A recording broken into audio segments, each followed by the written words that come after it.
Thank you so much Paritosh कि आप मेरे साथ जुड़े एंड हाँ। प्लीज रिक्वेस्ट यू कि आप तो अपनी first of all good evening sir and अपने जब भी सेकेंड ईयर के आ रहे हैं ये तो पहले से बहुत ज्यादा मेच्योर हैं। तो rather देन वो सब बेसिक इंफॉर्मेशन के let's go to the most important points. So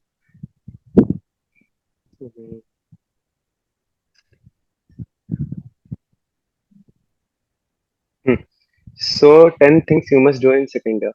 सो पहले तो आप अपना देखिए कि सेकेंड ईयर आपका स्ट्रक्चर्ड कैसे है। सो जो आपका फर्स्ट सेमेस्टर होगा सेकेंड ईयर में उधर आपके दो फाइनल्स होंगे। First is anatomy and histology. So anatomy and histology में जैसे आप फर्स्ट ईयर में करते आ रहे हो तो उसके सब मिनीस प्लीज क्लियर आउट करना। एंड दिस जो सेकंड सेमेस्टर होगा उसके जो फाइनल्स होंगे वो होगा आपका बायोकेमिस्ट्री और फिजियोलॉजी। एंड देखो इन दोनों सेमेस्टर में आपके मिनीज आर वेरी मैंडेटरी, बहुत इंपॉर्टेंट है।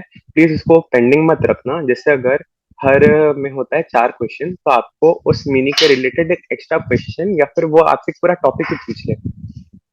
सो आप एक ही गोल रखना कि एक तो आप स्ट्रॉन्ग बेसिक्स करो अपने सेमेस्टर वन के, सो दैट कि जो सेमेस्टर टू में आ रहा है उसमें आप गड़बड़ ना करो एंड बैकलॉग्स ना हो जैसे पहले के जितने भी सीनियर्स या दीदी ने बोला है। तो प्लीज वो सब फॉलो करो। Now coming to anatomy. देखो your first sem boss. So anatomy को केटर कैसे करना है तो ये फर्स्ट ईयर के लिए भी वैलिड हो रहा है एंड सेकेंड ईयर के लिए भी। तो जैसे अगर आपका क्लास ओवर हो गया है पढ़ के आ गए हो so at least go to the YouTube videos. उधर आप अच्छे अच्छे चैनल्स देखो, हम लोग भी आपको गाइड करेंगे कौन से बहुत अच्छे चैनल्स है। तो पहले उसको पढ़िए एंड हमारे जो यूनिवर्सिटी के यूट्यूब चैनल्स है जैसे बच्चों ने लिया हुआ है जो टीचर पढ़ाए हुए videos, you can go through them. जैसे फॉर एन एग्जांपल आपके एक पर्टिकुलर टीचर है उन्हीं के वीडियोस आपको मिल जाएंगे। तो पता चले उन्होंने क्लास में आपको एक्स्ट्रा इन्फॉर्मेशन दिया है एंड उससे ज्यादा इन्फॉर्मेशन आपको वीडियो में मिले। क्योंकि उस टाइम टीचर का भी क्या माइंडसेट होता है, वो क्या बता रहे होंगे फाइनल्स के बारे में। You will have more ideas. उसके बाद एटलीस्ट एक बुक होगी उसमें जैसे अगर स्कल है तो स्कल के कौन से पार्ट में इसका नेम क्या है वो क्या है, तो वो एटलीस्ट आप अच्छे से देखो। एंड थर्ड, ये होने के बाद एनाटॉमी कॉर्पस जाके वेट प्रिपरेशन या प्लास्टिक प्रिपरेशन देख लो, उसमें क्या है कि तुमको अच्छे से आ जाएगा। एंड हाँ, अब यहाँ होगा सेल्फ क्विजेस जैसे जितने भी सीनियर्स ने बोला प्लीज वो फॉलो करो। एंड अगर वो नहीं हो रहा तो फिर जैसे आपके जो फ्रेंड्स या रूममेट्स है अभी पता है कि सब लोग एक ही ग्रुप में है तो कल सबका एनाटॉमी क्लास ही है तो ये वाला टॉपिक पढ़ लिया तो एक दूसरे से क्वेश्चंस करो। क्योंकि पता है कि ये टीचर है, ये इसका टॉपिक फेवरेट है, ये पूछता है तो तुम एक दूसरे से पूछ के एक दूसरे को कॉन्फिडेंस भी आएगा कि हाँ आता है। अब देखो टोपोग्राफी इसमें बहुत इंपॉर्टेंट है कि जैसे लोकेट करना, ओरिजिन करना, उसका इंसर्शन करना। एंड जैसे भी आप सेकेंड ईयर में हो तो नर्व्स बहुत इंपॉर्टेंट रहेंगे। उसके बाद वेसल के relations, actions and surface anatomy. And again I am saying complete all minis early, skipping mini means extra questions in finals. Now coming to the histology. देखो histology is comparatively easy than anatomy. मतलब कि अगर वो डर लगे कि आप पास नहीं हो पाओ या हो पाओ तो आप हो जाओगे। खाली ये कि आप मिनीज अपने क्लियर रखना। अब इसको केटर कैसे करना है, जैसे स्लाइड्स, जो आपका माइक्रोस्कोपिक स्लाइड होता है तो उसके जो फीचर्स है, जो मोस्ट इंपॉर्टेंट फीचर्स कि जैसे एपिथेलियम के टाइप कौन सा है या न्यूक्लियर पैटर्न कौन सा है, ल्यूमिन शेप क्या है या गॉबलेट सेल क्या है, वो सब एक आप पढ़ो। फिर जैसे मिनी के पहले ना आपको टाइम मिलता है कि आप 1-2 डेज पहले जाओ उधर जितने भी स्लाइड्स है वो सब देखो। तो उसमें क्या है ना कि आप बार बार देखोगे, याद रहेगा कि हाँ ये ऐसे दिखेगा। So you can easily say to the teacher during the mini examination. And उसमें एक ये रूल करो कि 30 सेकेंड में आप स्लाइड का नेम याद रख सकते हो, या जैसे ये स्लाइड है इसका शेप ऐसे ऐसे है तो ये कौन सा क्या बता रहा है, नेम क्या है एंड इसके फीचर्स क्या है। And as you can see, like make a list like ileum versus jejunum या trachea versus bronchi. And finished minis, they mirror exams, take tasks closely. A secret tip: if your mini for both anata and histo are completed, none can fail you. And जैसे दीदी ने बताया कि if you study regularly तो उसमें आपको fail के आपको 8 या 9 मार्क्स मिल सकते हैं।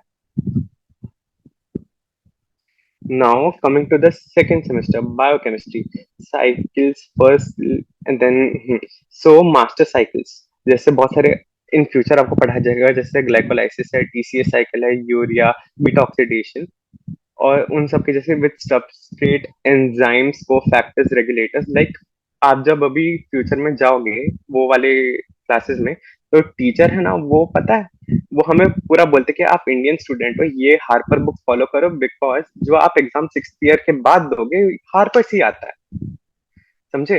तो वो बार बार फोर्स करेगा, एंड प्लीज उनकी बात सुनना, ऐसा मत करना कि हम लोग शॉर्टकट करें फाइनल्स के लिए पास होने के लिए, नहीं, अभी से प्रिपेयर करोगे तो फिर 6th ईयर के बाद काम आएगा।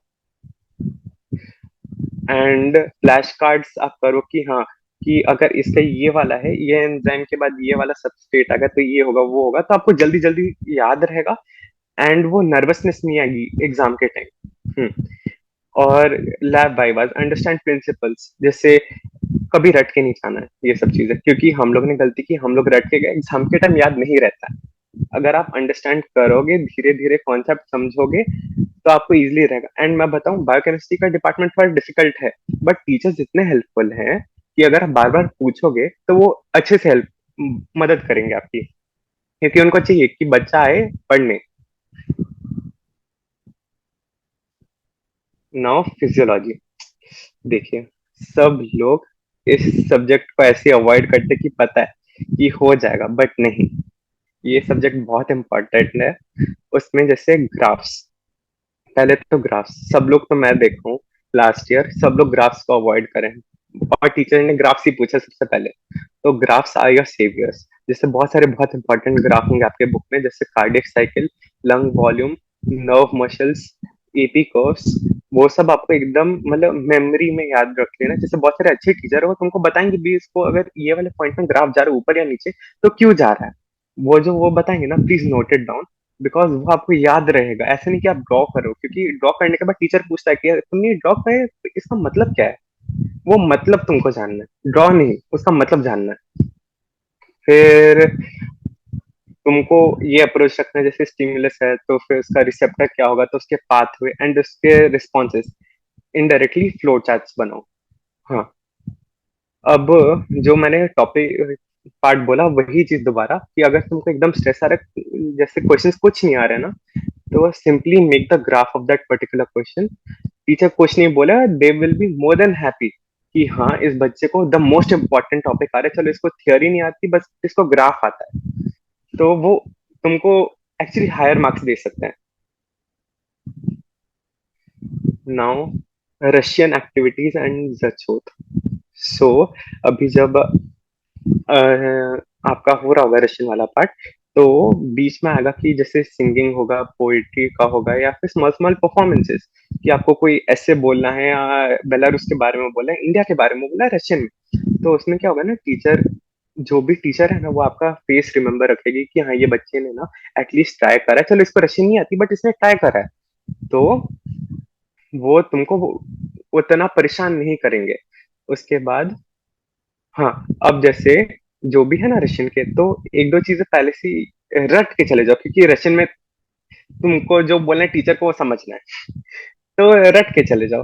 उसके बाद हाँ, अब हो गया ना, तो फिर सपोज करिए आ रहा है तो फिर कॉन्फिडेंस में बोलो कि हाँ मैम देखो मैं अच्छे से समझ के आऊँ, बोल के आऊँ, तो टीचर को लगता है ये बंदा कॉन्फिडेंस में बोल रहा है, ये रशियन एटलीस्ट पढ़ता है।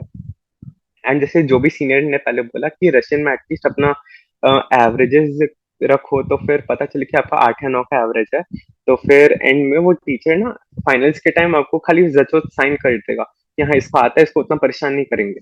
नहीं तो फिर जैसे फाइनल्स आ रहे हैं, एनाटॉमी है, हिस्टोलॉजी है, और आप रशियन में अपना टाइम वेस्ट कर रहे हो।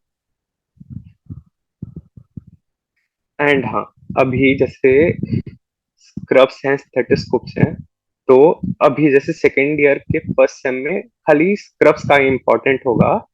तो स्क्रब है ना, इन बेलारूस, देखिए अगर थोड़ा है बजट का तो फिर आप इंडिया से ले लीजिए, इंडिया में क्वालिटी भी अच्छी रहेगी, यहाँ थोड़ा महंगा मिलता है। And same with stethoscope, like I remember 150 rouble का तो एक स्मॉल स्टेथोस्कोप आता है, वो भी चाइनीज ब्रांड। इससे बड़े इंडिया से लेके जाओ, वो ज्यादा अच्छा भी रहेगा, एंड उतना स्पेस भी नहीं लेता स्टेथोस्कोप। एंड मनी टिप्स, जैसे देखिए आपको तो सब पता है, ये सारी सीनियर ने अच्छी बोला है, बट मैं बोलता कि जैसे कार्ड है तो थोड़ा आप जस्ट इन केस मनी भी ले लो, सो दैट कि अगर कुछ कार्ड का हुआ तो फिर मनी थोड़ा आपको सेव कर सकता है। At the end of the day हम सीनियर हैं, कार्ड हम सबका चल रहा है इधर, तो हम सब आपको हेल्प भी कर देंगे। लास्ट ईयर भी करा था, अभी भी कर देंगे।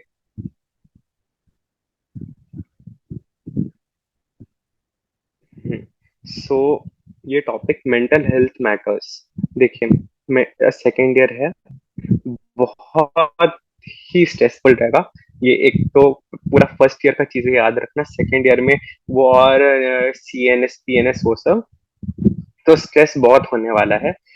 आप हमसे बात कर सकते हो, मुझसे बात कर सकते हो, आपके फ्रेंड्स हैं, रूममेट्स हैं, पेरेंट्स हैं, उमेश सर हैं, कोई भी है। आप अकेले नहीं हो, हम सबने ये फेस सफर करा है। आप करोगे तो हम होंगे आपको संभालने के लिए।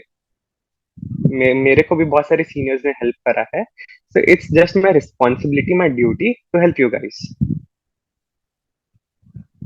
हाँ, अब एंजॉय बट डोंट नेग्लेक्ट।